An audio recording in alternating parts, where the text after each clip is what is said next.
Barkanmu da sake kasancewa da ku a wannan tashar tamu mai suna MrdemoFx Academy, wanda a wannan tashar zan dinga koyar da ku yadda ake trading kasuwar Forex by using Smart Money Concept ko ICT. Wannan bidiyon ina so na yi shi ne saboda sababbin traders. Kamar yadda kuka sani, a matsayinka na sabon trader kana buƙatar ka yi trading na demo account for at least 3 months ko kuma abun da ya sama kafin ka fara saka kuɗinka domin ka yi trading wannan kasuwar. So me kake bukata a matsayinka na sabon trader? Kana bukatar ka san yadda za ka buɗe demo account wanda za ka dinga practicing na waɗannan watannin da za ka yanke ma kanka. A gurguje, kana bukatar application wanda ake kira MT5 ko MT4. So ga yadda ake creating demo account using MT5. Idan kana using Android, ka buɗe application ɗinka na Play Store. Idan kana using iPhone, ka shiga App Store kamar haka.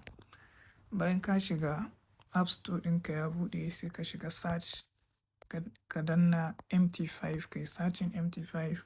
Bayan kun yi searching MT5 kamar haka, sai ku yi download. Idan ku yi download sai ku buɗe shi. Idan kun buɗe za ku ga ya nuna muku haka, open a demo account, sai ku danna.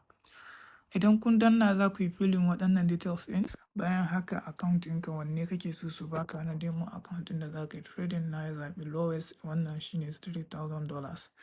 Sai ka danna accept. Bayan ka danna accept sai ka danna register. Idan kuka danna register, kun gani za ku iya copying ɗin waɗannan logins naku, login da password, ko kuma za su tura muku ta email ɗin da kuka saka.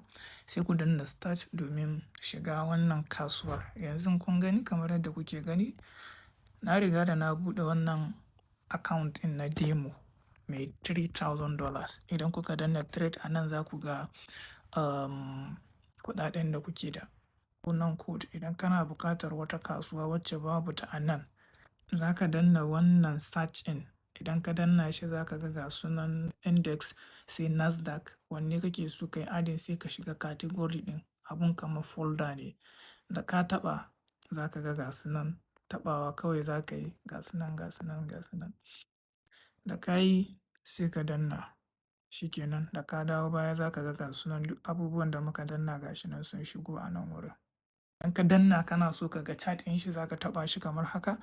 Idan kana so ka yi trade ne already, ka riga da ka yi analysis ɗinka, maybe let's say maybe trading view ko kuma an baka signal ne, so za ka iya danna trade direct. Wannan shi ake kira da lot size. So dole sai a demo account ne za ka san wane lot size ya kamata ka yi amfani, shin nawa ne ma kake da exactly a account ɗinka. So akwai abin da muke kira da risk management. So a wannan risk management, a nan ne za ka san wane lot size ya kamata ka yi using, me za ka sa a SL ɗinka, me za ka sa a TP ɗinka, ma'ana stop loss and take profit. So duka a nan za ka yi. Sannan, so kamar yadda na gaya muku, wannan code ɗin yana nufin combination na pairs ɗin da kake da.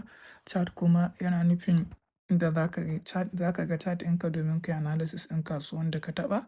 Sai kuma trade, nan ne in ka yi buɗe position ko nawa ka buɗe, a nan za ka gan su a nan a zube. Saboda yau muna weekend ne, da na gwada shiga trade ɗin domin ku gani. Sai kuma history, nan kuma duk trading ɗin da ka yi, either ka yi winning ne ko kuma ka faɗi. So a nan za ka gani ka samu dala kaza ko kuma ka faɗi dala kaza. Sai kuma setting, shi ma dai gashi nan da abubuwan shi dai ga su nan kala-kala daban-daban kamar yadda kuke gani. So wannan dai shine important abubuwan da nake tunanin ya kamata a ce kun sani a MT5 for now.